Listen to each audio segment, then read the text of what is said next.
on 1250 neat.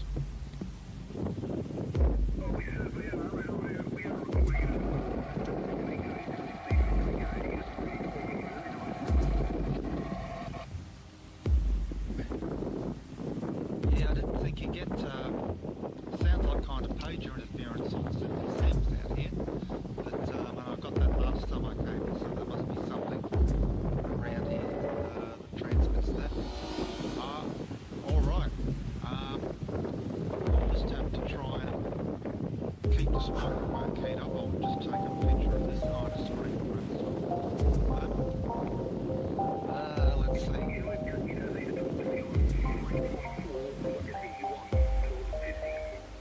2VK3IE. I'm wondering if you're getting that. Yeah, sending a picture now at 56.9. We do have two other frequencies we can try if you're not receiving me anyway.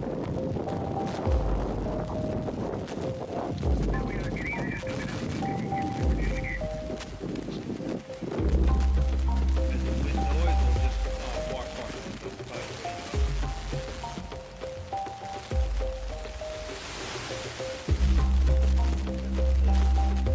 It's all being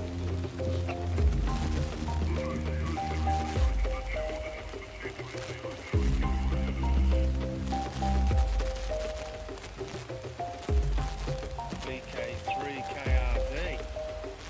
Yes, I just haven't quite checked you in yet. You did it off. Yeah, hearing you very good, very strong signal. I've just got to clarify.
screen.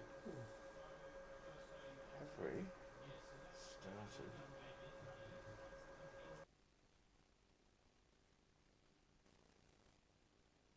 Welcome to the Digital Amateur Television Experimenters Night. This is VK7 OTC, the club station of the Radio and Electronics Association of Southern Tasmania. Amateur radio is a worldwide hobby that has many different aspects. Digital television is just one of the many modes and areas that are covered. Maybe you're interested in becoming involved in the DATV Experimenters Nights. You realise that you do not have to be a radio amateur or need any ATV equipment to participate anywhere in the world.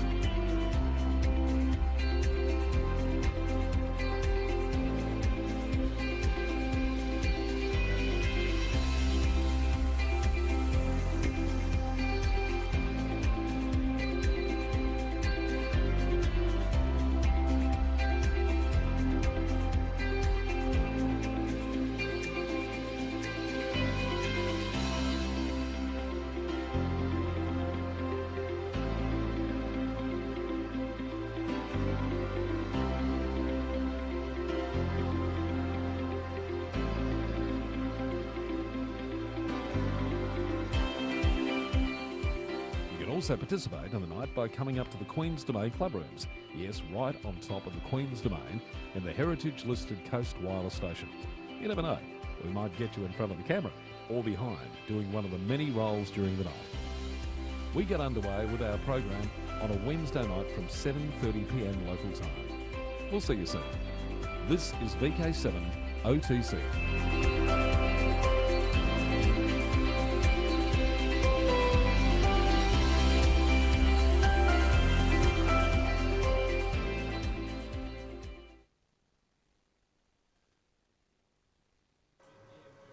Okay, this is VK7 OTC, the club station of the Radio and Electronics Association of Southern Tasmania with our DATV Experimenters Night. And I have welcome Rex and Richard to the studio. So VK7MO and VK7ZBX, I think we can both see you, yes, on there. And welcome to the new studio. Now, I've got Rex and Richard in the studio because Rex has been doing some very interesting... Don't we have a introduction? We do, but it's not in front of me right at the moment. So okay. It's actually over there. Oh, So that's all right. Richard, can you just grab the bag there? You're spot on, Rex. And I just thought that's the page. That's the page, actually. That's the page. So I was thinking of the standard introduction that you do with the test scheme and all that sort of stuff. No. Well, this is VK7 OTC, the club station of the Radio and Electronics Association of Southern Tasmania. But before I attempt to commence again, I wish to acknowledge Tasmanian Aboriginal people as the traditional owners of the land upon which we meet and pay my respects to elders past, present and emerging, for they hold the memories, the knowledge and the culture and hopes of Aboriginal Tasmania. So thank you for that reminder, Rex. So now, Rex and Richard are in the studio to take us through some experimentation that Rex has been doing with Brodie. And where does Brodie reside? He's at Wonthaggi, which is southern Victoria. Okay.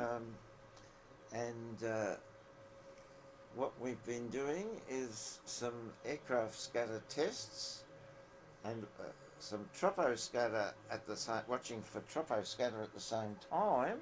Okay. And comparing the signal strength of both. Okay. Now we'll just have a look in the next slide at the situation between Brodie and I. I'll just get that up for you, Rex. Just bear with me. Because Too many buttons. too many buttons, yeah, you're right. There we go. So, okay. So, very long title, Rex. Yes, I couldn't make it any shorter though. I wanted to say all these bands. I wanted to say aircraft scatter and tropo scatter, and using spectrum lamp to find the difference between these two signals. And a very impressive piece of software, that. Is it ever? It's wonderful. So, now, what are we looking at here? Okay, all these pink lines all over the place are the standard aircraft routes. Okay. Now, I have increased the width of the standard aircraft routes that fly between Hobart and Melbourne, just so they're a bit more visible. Obvious, yeah. And when they fly from Melbourne to Hobart, they fly down that left-hand route. Okay. And Fairly direct route.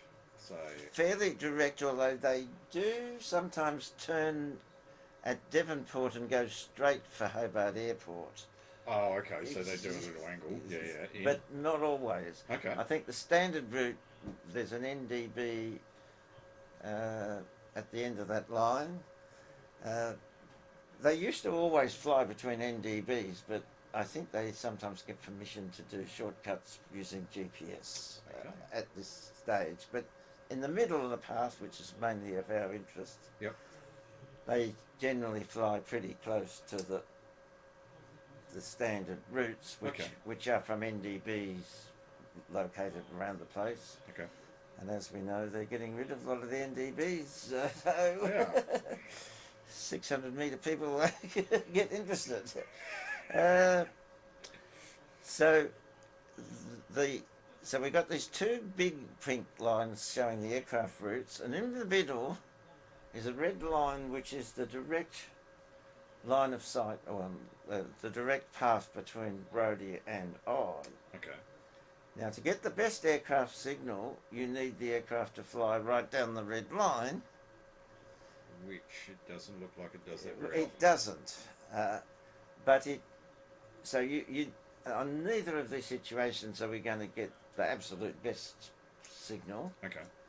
But on the left one, obviously better. The left one is certainly better. Yeah. But there is another complication which we will look at in the next slide. This is my takeoff at my place. And you can see that if I'm beaming for the Melbourne-Hobart flight, I'm pretty close to the top of Mount Knocklofty. Yes. And that doesn't cost me much, but it costs about 1 degree. And 1 degree out in the middle of Bass Strait costs you quite a lot. Yes. In distance. In distance. And what that means is I can generally copy the signal from Brodie, about 100 kilometres north of Devonport. Okay. And he can still copy it. His takeoff is actually not obstructed. He just goes straight out over the water at Bass Strait. Okay, cool.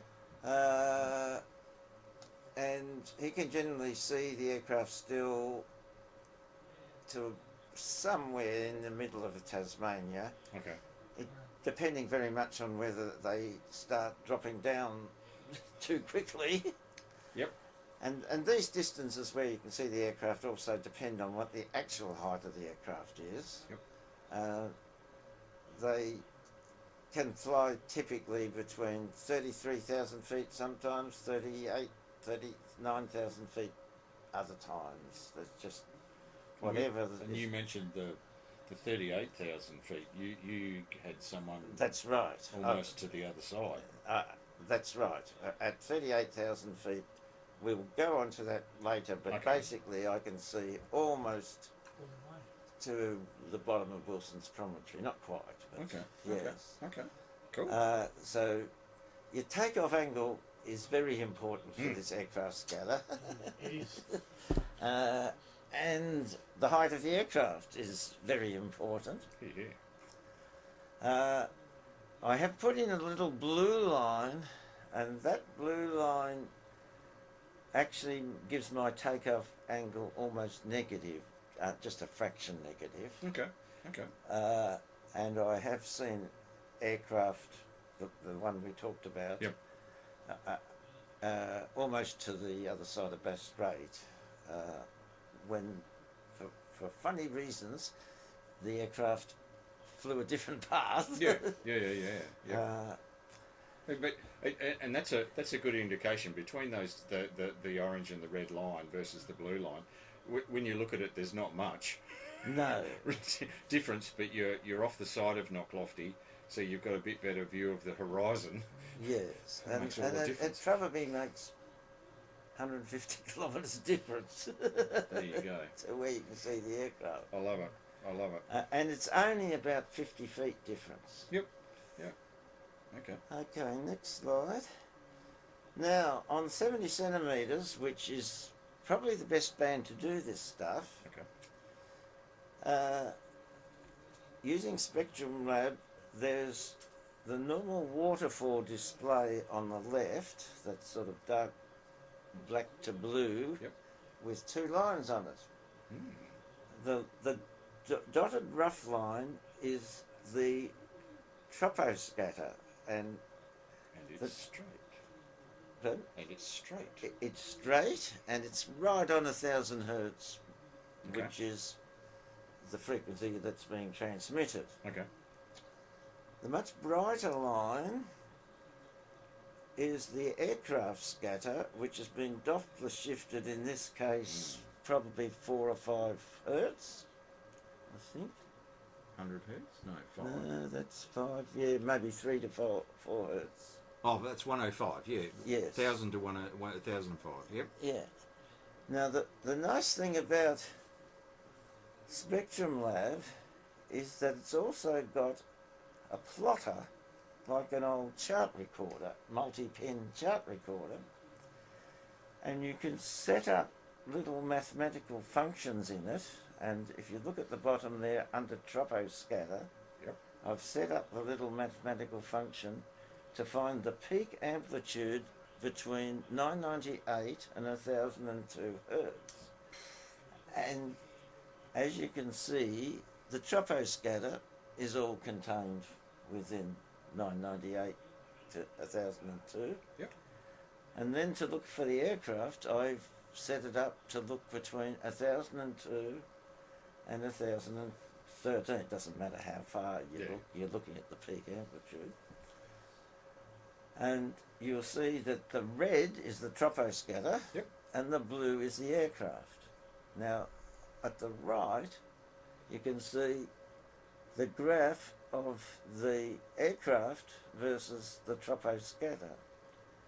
Now, there's about 15 dB difference. That's 15 to 20 dB difference. Well and truly. As well as that, you can see where the troposcatter's moving around much more rapidly. Yep. And that's the nature of troposcatter. You're scattering off little pressure differences due to the little eddies in the troposphere. Okay.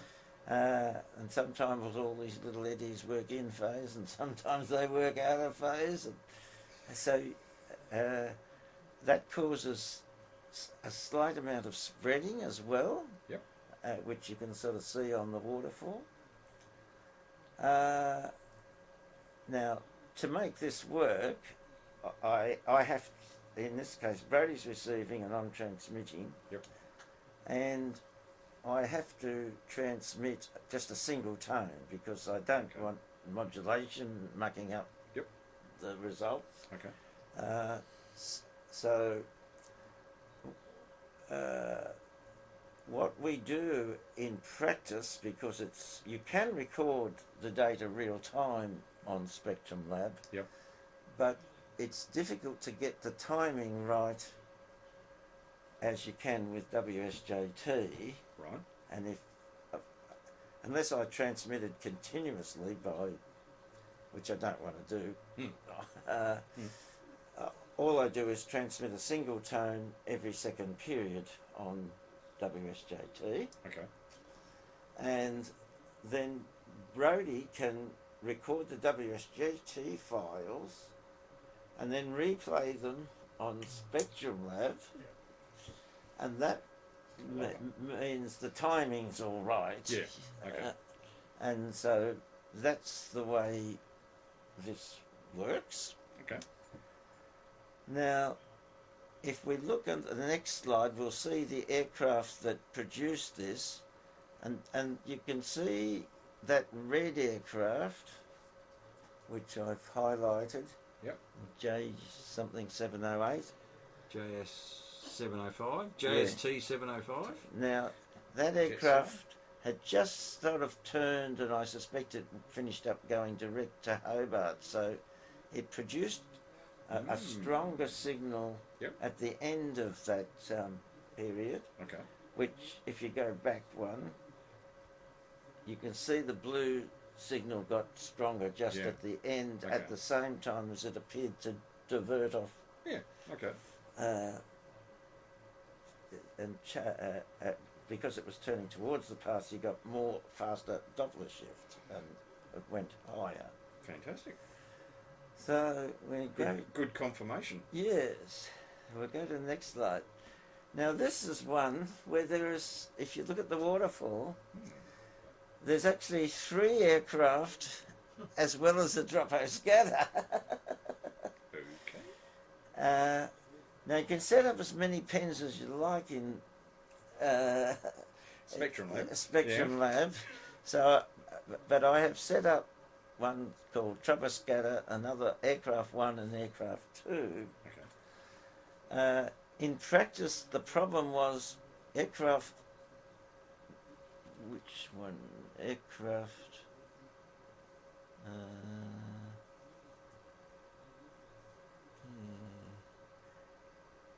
Aircraft 1 was almost. Well, no, it wasn't aircraft 1. Aircraft. The third aircraft was almost sitting right on the top of the troposcatter. Right, it's that one. And Yeah. I couldn't define the No. thing accurately enough. It was mixed in with the troposcatter Scatter. signal. So that aircraft is actually marked as a red Yeah.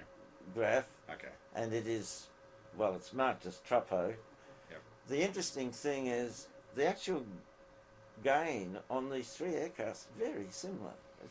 They're varying out a little bit, but no more than about 5 dB. Were they all the same sorts of aircraft?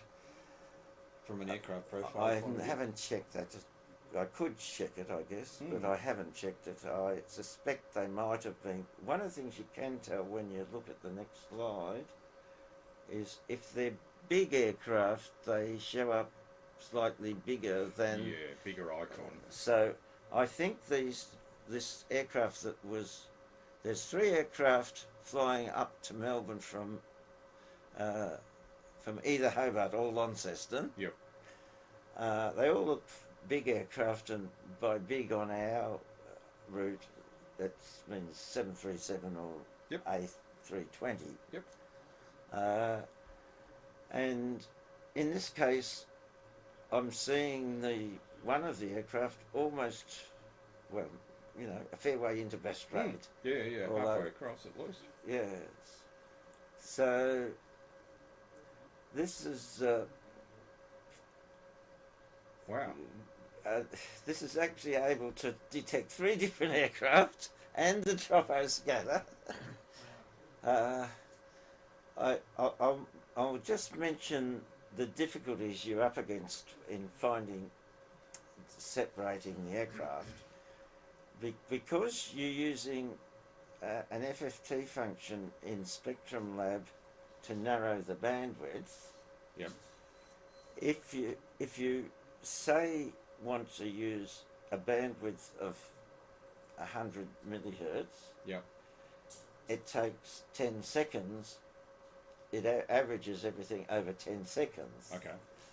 And of course, if the Doppler is changing, then you tend to smudge 10 seconds into the next 10 seconds. Yep. Now I've chosen to actually use 200 milliseconds, which is about 5-second averaging. Okay. Okay.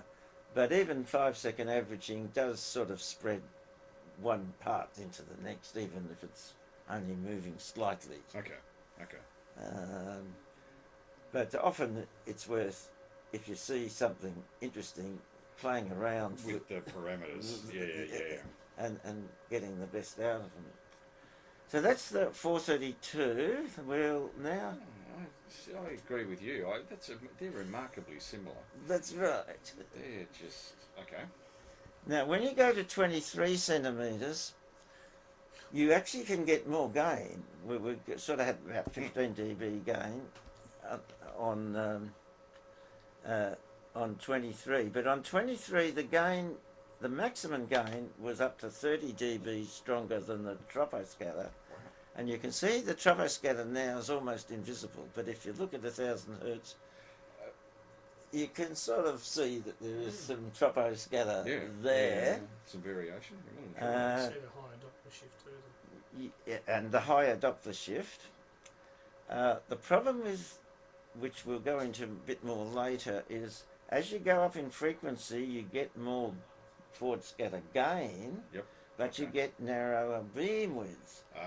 Okay. And so if the aircraft's not right on the path, you don't get as much. Yep. And so what this is really telling us is the aircraft got closer and closer to the path, and the signal strength went from 10 dB improvement to 30 dB improvement.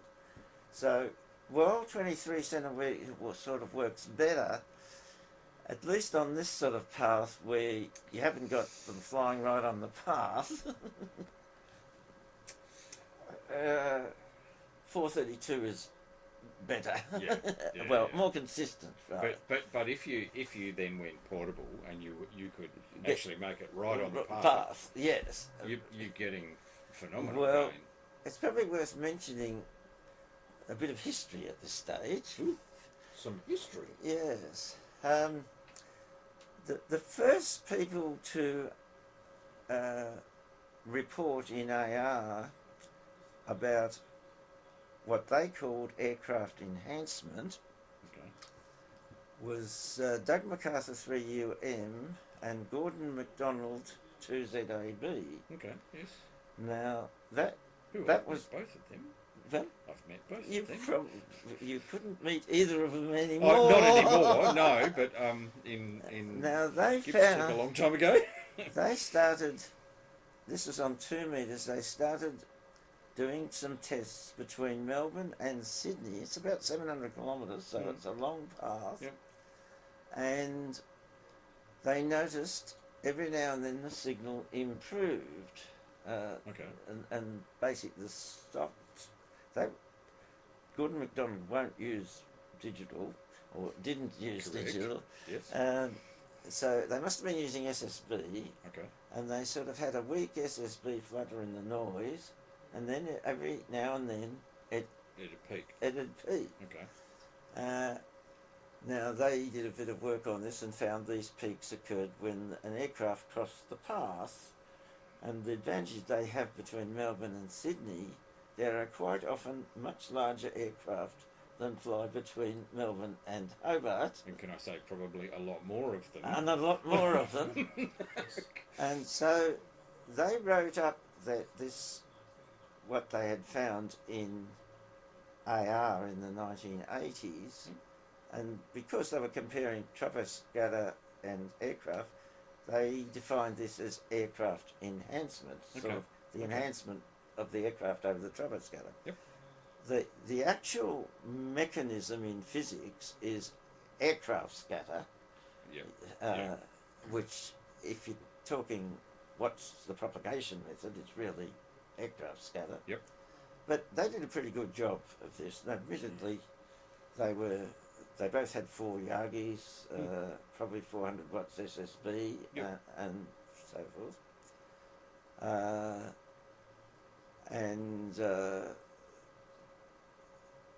Only later I've written up the whole how aircraft scatter actually works. In those days, there was a whole lot of debate about whether it was reflections off the undersurface of the wing, the ionised gases behind the jet aircraft, and like a meteor trail. like a meteor trail. Yeah. But but it isn't actually any of those things. But the mechanism was written up really back in 1958 by an American physicist, Okay. and we'll go into that a little bit later. So Okay. we'll go to the next slide. Now, that's that aircraft. The previous slide suggests there might have been another aircraft in there somewhere, at least for part of it. So Okay.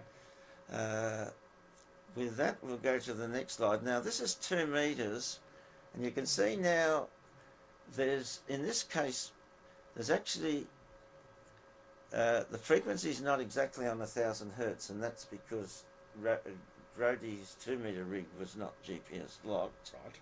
Okay. Drifting. Well, it wasn't so much drifting as just wasn't on frequency. Right. You can sort of see that on the left side, and we know that on either of these paths, the most left is going to be the troposcatter. Yep. Okay.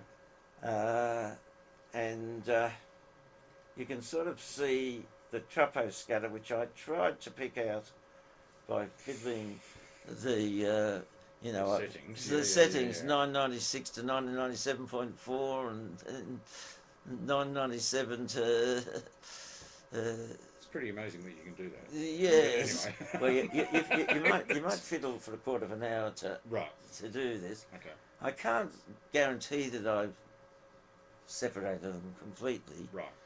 but you can see that on the right hand side there is a weaker aircraft. Yep. In the middle there's a stronger aircraft that started off pretty close to the troposcatter. Yep. And the end result of this is the light blue line is the aircraft scatter, the red is the troposcatter, and you can see how jerky that is, yeah. which is Much greater variation. which is like what troposcatter is. Yep.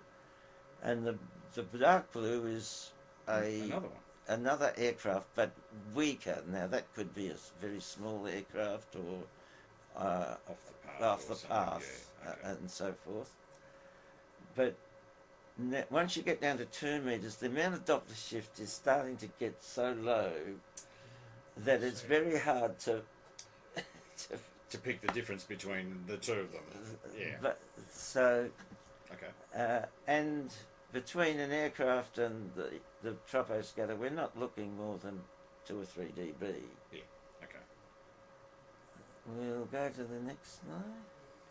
Now this is the aircraft in this case, and I suspect the aircraft over Devonport was the strong one. The aircraft that just left Launceston was probably the weak one, but it's very hard to know. There's quite a few aircraft actually on the. That's right, and it's Oh, unfortunately I'm not allowed to just turn the aircraft on and off to Why not? simplify my understanding. Okay, now I did a lot of not a lot. I did some tests with Brodie on 6 meters, and I got absolutely nothing on either troposcatter or aircraft scatter. Why do you think that was the case? I think there's a number of factors. Our antenna gains are much lower at 6 meters. Yep. We're only using 4 elements against 10 elements. Okay. Noise levels are generally much higher at 6 meters than they are at 2 meters. Yep. So Okay. finding weak signals in the noise It's a challenge. is a challenge. and I couldn't get anything at all on either. Okay. Okay. And I think the other factor is that you get a ground null depending on the height of your antenna in wavelengths. Okay. And so if you're, as I am, only got my antennas probably at about 10 or 12 metres, both 6 and 2 metres, 6 is really 3 times higher in wavelengths. Yeah. So okay. its ground null is reasonable at 1 or 2 degrees, Yeah. but 6 metres, the ground null means you don't get anything. Okay. So to overcome this problem, I got Peter, Okay. VK7PD, involved. He's got a pretty good takeoff to the north, Okay. not good down to the south. And You know about that, Richard? and in this case, again we've got a non-GPS locked receiver, Okay. but you can see the troposcatter because of its variability on the left. Yep. And the aircraft scatter, they're very close in frequency. Yep. And I did my best to separate them.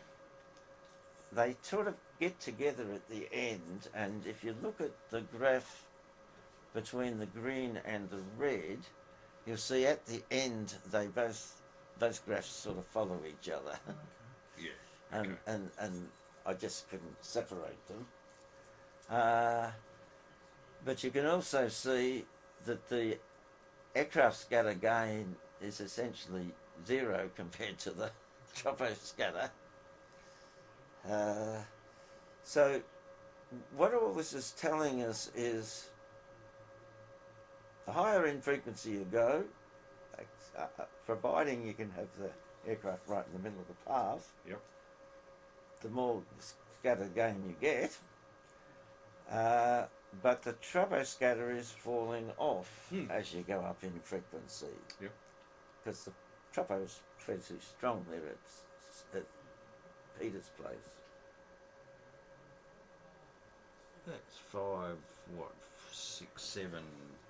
7 dB variation on the tropo. Yes. Yeah. Okay. I mean, the reality is, if you were listening on 6 meters on voice, you wouldn't know whether there was an aircraft involved in this or No. or troposcatter, and it'll all be adding together in the passband that you've got. Correct. and the shift is 1 or 2 hertz on voice. You don't even notice. Wouldn't even notice it. Okay. So next slide. This is the situation. The aircraft leaves Launceston and it's almost on the path. Now, you then say, well, how did we even separate the two? And I think what's happening here is because the aircraft's leaving Launceston, it's still climbing. And so we're not only getting Doppler shift in the horizontal dimension, In the vertical as well. but in the vertical as well. And that little bit of Doppler shift allowed us to separate Okay. the two aircraft. Okay. Now, at one stage we're playing around on 432, and Brodie must have had his waterfall pretty wide. In fact, he tends to just watch on a WSJT waterfall. Okay. And when I replayed it, he says, oh, the aircraft's down about 900 hertz, which we hadn't seen anything like that. Okay. You can see the troposcatter there at 1,000 hertz. Yeah. Nice line. It appears that there's a weak aircraft going through there, and then another aircraft that's almost died. So we then looked at the flight radar to see if there was an explanation. Okay. And next slide. It's a bit hard to see, but So, there's a Hobart to Melbourne flight, yes. which is a Jetstar flight, and then there is a Virgin Hobart to Melbourne flight. And if you look at and the they're blue, 10 minutes apart. yes, and see the Oh, they do a big turn partway, about 2/3 the way across Bass Strait. Ooh. Oh, this is the one that generated the large stuff the shift. Okay, so this is the one you said they probably had traffic or something and diverted them off to go for a bit of a Cook's tour. That's right. Well, they Okay. slotted Okay. them into The the landing positions in Melbourne. what do they call it? The big hayride. No. Oh, the so, big, well, whether they went for hayride, I haven't checked, but I think they just diverted them No. off and then told them to come back. yeah, And it's so- time back in here. Well, there you go. Yes. So we'll now look at a bit of theory to explain what happened. Unfortunately, I think this version of PowerPoint Changes things around a bit. changes Yes, things yes. around a bit. But what I'm trying to say is the Ford scatter gain is proportional to the frequency squared. Okay. And that was written up in 1958 Yep. by Professor Siegel or something. Yeah, K.M. Siegel. Yeah. Now he did this as a very simple thing to demonstrate it. He just assumed that we're dealing with a sphere, Okay. because it was just a theoretical thing. Yep. And he looked at the relative signal that is scattered back from the sphere Right. compared to what is scattered in the forward direction. Okay. Now, you can easily see that what is scattered back, providing the wavelength is small compared to the size of the sphere, will basically go in all directions. Right. Well, all directions back, Yes. but from 90 degrees either side of the sphere, but coming back this way. It's all back. And if it's spread that way, there's very little gain. Okay. But on the forward direction, you are actually blocking the wave because the back scatter has no longer has effectively blocked that part of the wave. Yep. But there's still a wave front going forwards on either side of, So around the sphere. well, it's Oh, going past the sphere. past the sphere. Past the sphere. Now, a Dutchman named Huygens Ah, yes. Okay. told us that waves, when you block them, because if you're in a plane wave front, they're all cancelling each other out and moving forward. Yes. But if you block it in the middle, then they will move together. You're correct. They'll converge they- past the object that it's going past. And he worked out that the scatter gain is proportional to, well, he actually worked it out, it's proportional to the square of the area Okay. and the square of the frequency.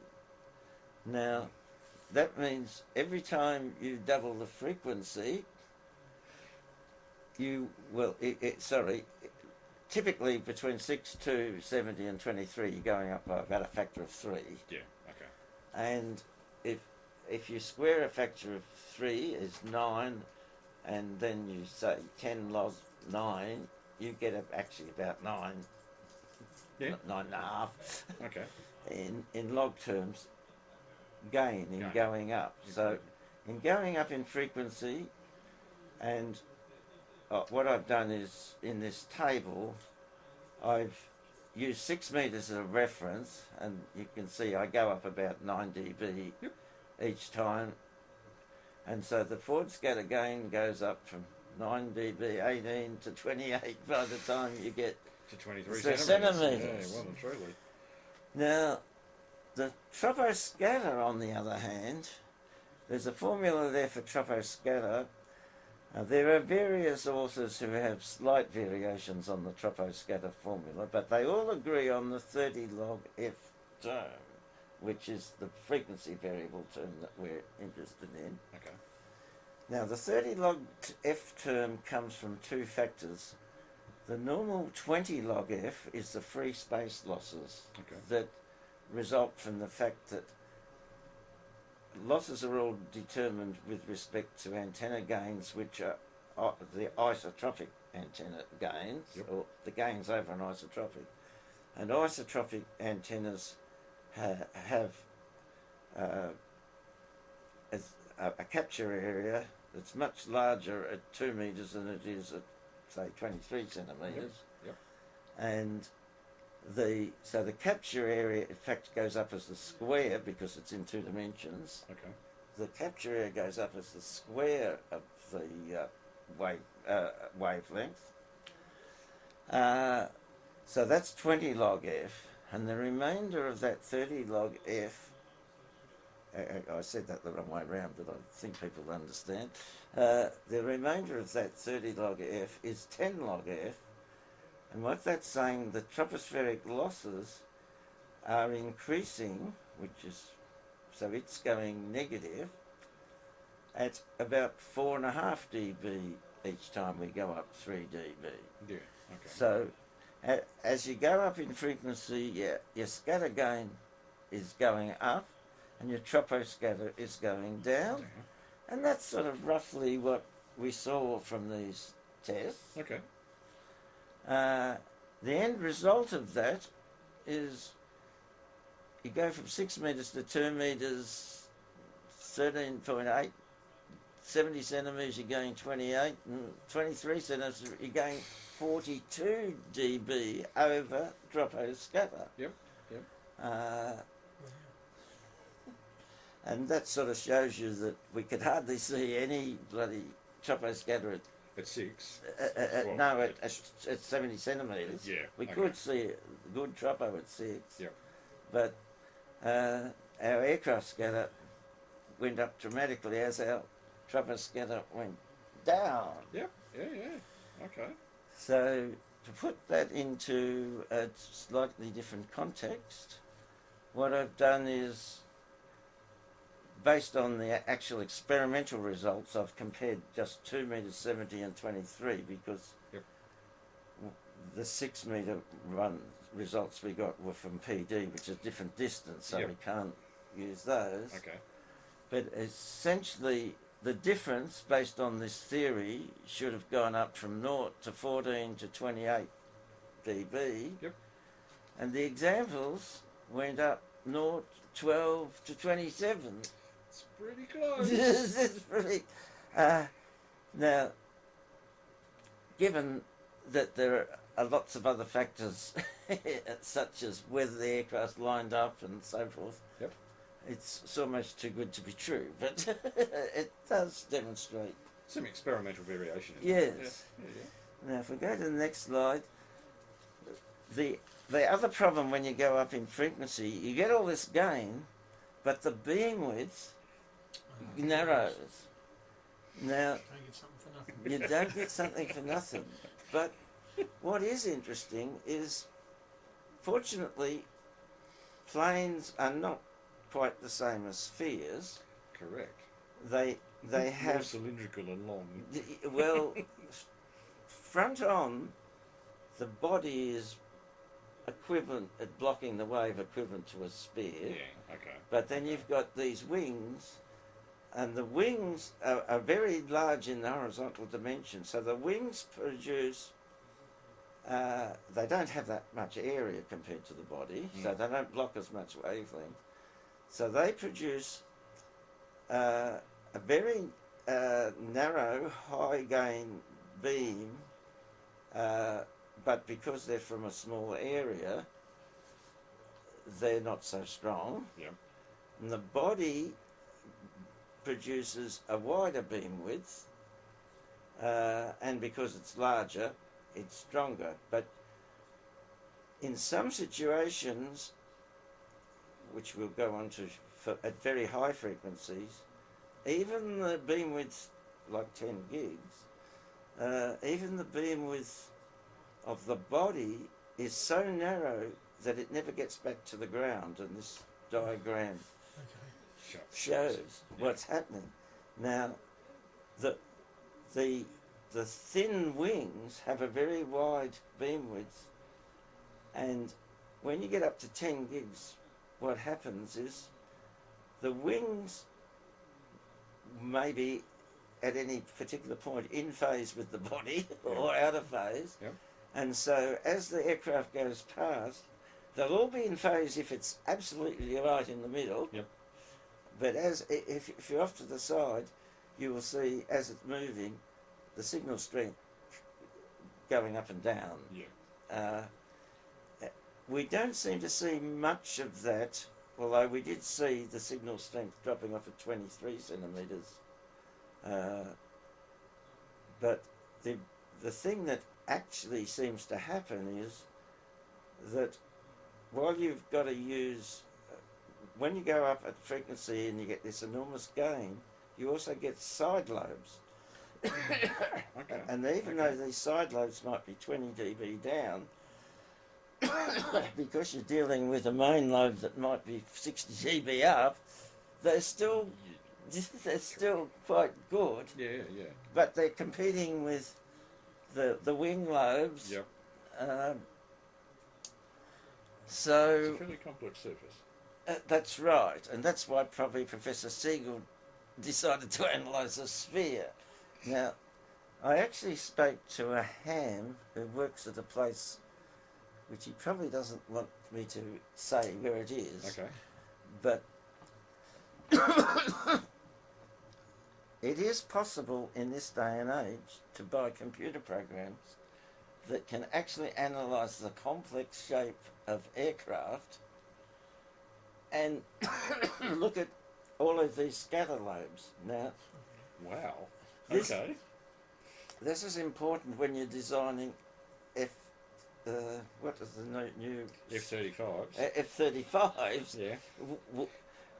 Or stealth bombers. Yeah. Yes. Now, what they're mainly concerned about is they're flying in towards a radar. Yep. So they're mainly interested in getting the backscatter down as much as possible. Yep. The reality is, though, they've still got a whole lot of engines and things inside the aircraft, even if it's a carbon fibre No, correct. aircraft. Correct. So, in the forward scatter situation, you're still going to block most of the energy, and in the forward scatter situation, it's going to be pretty visible. Mm. The Russians, I read about when I started doing this 10 or 20 years ago, had built a ring of forward scatter radars to detect anything that was coming onto their territory from Europe. I suspect they're looking at improving those. Correct. So this is an active field where I know, well and truly. And it's interesting. It's interesting you say that about the Russians. It was a Russian paper. This came from Skunk Works. So there's a book written by the guy that actually ran Skunk Works, which is the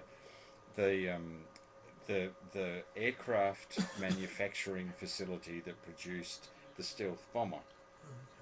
So, and he talked about the fact that because they were part of the Air Force's almost in a circle from the point of view, they shared a lot of papers foreign papers that were actually being translated, and there was a Russian paper that talked about Maxwell's equations and the fact that there's some nuance in the Maxwell equations where they had theorized you could actually make the radar signature, minimize the radar signature. yes, It was only theory. It was only theory, well and truly. And so they got the brains trust together in this organisation and said, if we create this particular shape of aircraft and everything is in triangles, particular triangles, they talked about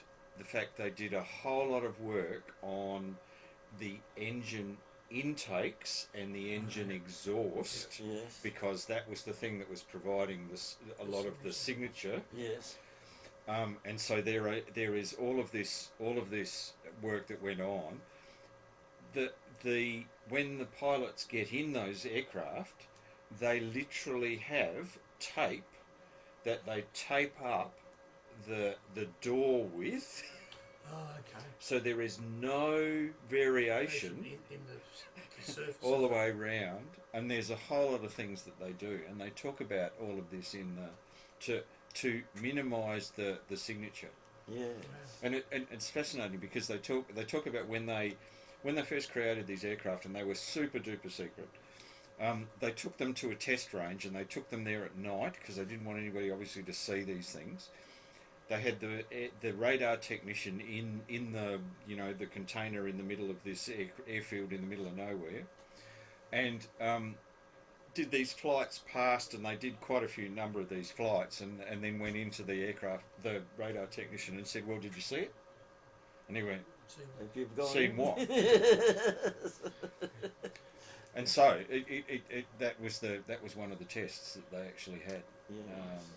But yeah, absolutely fascinating. But it was originally a Russian idea. paper. Yeah. On how they could make things stealthy. Anyway. Yes. So- Okay, now to the conclusions. First of all, SpectraLab is very useful for comparing signal levels between tropo and aircraft scatter, as we've seen. And for aircraft between myself and Brodie, we never really get the aircraft right on the path, so we never get the advantage of that really high gain. Yep. 70 centimetres seems about optimum. 23 can give greater gains, but it's got to be closer to the alignment, and often it's not, so Yep. it doesn't do as well. 2 metres gives very little gain over troposcatter on this path. 6 metres. And 6 metres doesn't work at all for me and Brodie, but it does work on the shorter path. But So that was between PD and Brodie. between PD Okay. and Brodie, Okay. The angles are just different. Yeah. well, the path's shorter, which helped. His takeoff is better than mine, and even so, there was almost no difference between the tropo and the aircraft scatter Okay. on that short path. So I can't imagine any situation where aircraft scatter is going to be useful on 6 metres. Yeah. Okay. That's it. Thank you. Well, that is fantastic, Rick. Just stand by, because what I was going to do, I was just going to make sure that there wasn't any. There was. I'm going to get that 70 centimetre antenna up the Rex. Definitely. Definitely. Live. That's what I want to do. I just want to see whether there were any comments on the streaming channel. We're working on it. That's what I want.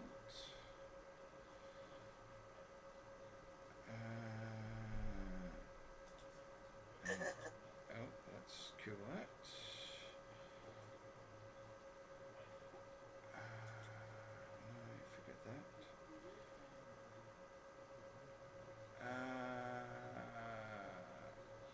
We've got Colin, VK5COL, and we've got Ron Mann as well. So okay, there's no questions come through. If you do have any questions on the either the stream or via RF, please let us know. Shoot them into the chat, and we can pass them on. Now, just while we're waiting for that, the latest Jubis magazine. I think that's the latest, isn't it? Yes. I think it is. Yes. Yep. The latest Jubis magazine, which we'll be going through in a next time, has in fact the talk that Rex and Andrew Klikachuk gave us 2 weeks ago on more auroral openings on 2 metres with Q6515C with Mr. Rex, Andrew Klikachuk, Dr. Andrew Klikachuk, and Brodie Churchill, VK3 MAP. So there's a very short little article on what we saw a fortnight ago. So there you go.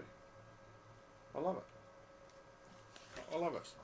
So what's the next thing you're going to be doing, Rex? I don't know. Or are you going to continue with your or wait for the next auroral event? Well, Brody's, I think I said, Brody's up in North Queensland at the moment and won't be back till Monday. Okay. Um, Half his life. but he did send me an email today with some data which is worth investigating, where Dave, VK7DC, Bernie, Yes. was looking at aircraft scatter from the beacon, the VK2 beacon at Nimitabel. Okay. Yeah. And these are large aircraft flying across from New Zealand to Melbourne. So international flights. So Yeah. big planes. Big ones. Yep. And as well as that, they're not. I mean, we're dealing with aircraft front on, and the projected area of an aircraft front on is not very great, because otherwise it blocks too much air which you're flying against. You try and minimise it. But the projected area that blocks the wavelength side on is much larger. And so, Flying at 90 degrees to the... well, it's actually not 90 degrees, it's 67, but you still get, even at 67, you get a fair bit of the body at blocking the wave. Okay. And Dave had collected some data on the beacon. Now, the problem with the beacon is it's CW, so it's very hard to see exactly what's going on. Okay. But we think we can organise Rod 2TWR to transfer from his home station Okay. some single tones and look at aircraft side on. Now, because the beam width will be very narrow and they'll be getting through the path very quick, we expect very strong signals, but for not very long. Very long. Okay. I was also just thinking then, what about the Air New Zealand flights between Hobart and Auckland? Auckland and Perth. That Flies overhead here. yes. The trouble is, even that the max, even at sort of 33 or even 38,000 feet, Brodie can't see those aircraft because of air curvature. Yeah. Okay. So what sort of maximum distance are we talking? To the aircraft, well, an example that I remember is that you can see an aircraft at 38,000 feet, assuming you've got a 0 degree takeoff, out to about 433 kilometres. Okay. Wow. So if you want to do, say, a 960 kilometre path, you've got to get the aircraft flying absolutely in the middle. On the path. and have two stations that are on the path and Ready to go for a and very that brief, distance apart. brief moment. yeah. Yeah. Okay. Now, Dave HZ and I did do a 10 gig aircraft scatter contact at 910 kilometres using an aircraft that was flying Melbourne to Cairns, which we both lined out. Yourselves up right on the path. Yes. Yeah, I remember that. That you did a talk here about that. Probably did. Yes. Getting back a long time. About 10 years ago, at least. Yes. That's pretty cool. Now, you can sometimes do a bit better if there is increased refraction in the lower atmosphere. Okay. And that, I mean, those figures I quoted you are based on the standard 4/3 rule. Yeah. But you can get a situation where if you don't want a strong duct, because a strong duct will Grab it and spit it out somewhere else. That's right. But you can get a situation where it's not really a duct, but the refractive index is helping. Okay. And you can. There are hams who've claim to have got to a little over 1,000 kilometres, just being very lucky. Yes. So it's tropo and aircraft enhancement, or No, that's with aircraft scatter. right. Okay. They wouldn't be getting any tropo at that distance, no. But a refractive layer enhancement. Yes, that's right. It's Sorry, quite not tropo. That's yeah, the yeah, wrong yeah, terminology. It's quite different to tropo scatter. Yeah. It's just that the refractive index of the atmosphere bends it a little bit more. And assists. Now the 4/3 rule, which is commonly used as a typical refractive index, means you get another third from what you would get for line of sight, Yeah. Okay. or in a vacuum. Yeah. And it appears there are occasions where you can do a little bit better than that with refractive index. Okay. Fantastic. Hmm. Well, that's excellent. Thank you, Rex. Absolutely fascinating. Absolutely fascinating. And these are our bands. These are standard flights. So if you find yourself on the path, And with a good takeoff, and the an other, unobstructed takeoff. and the other guy on the path with a Correct. good takeoff. Correct. So I mean, mainly I can't do much better because of my takeoff between Brody and I. It's only Yep. 505 kilometres. I can see a VK3TE who's probably at about 620. okay. Who's got a very good takeoff, and Okay. he's a bit further to the right, so I come a little bit down the side of Mountain Lochte. Okay. It means I'm not on the central part of the forward scatter lobe, but have some signal is better than none. Correct. But I think anyone who's got essentially less than 1 degree takeoff is worth looking at what your options are. Yeah. Okay. Fantastic. Those of us that had 4 degrees, let's not worry about it. Well, you said you were getting some. Yeah, I was getting a few, but they probably were aircraft scatter ones. Should leave it on more often, I think.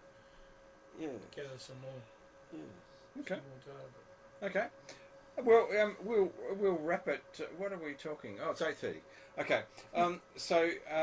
We'll. Okay. Hang on. Colin. So this is VK5COL. Have noticed sometimes when the RFDS, so the Royal Flying Doctor Service, Pilatus PC-12 come into land at the town airstrip, you sometimes get a signal boost for some of the longer distance repeaters for a few seconds on 2 meters. So there you go. So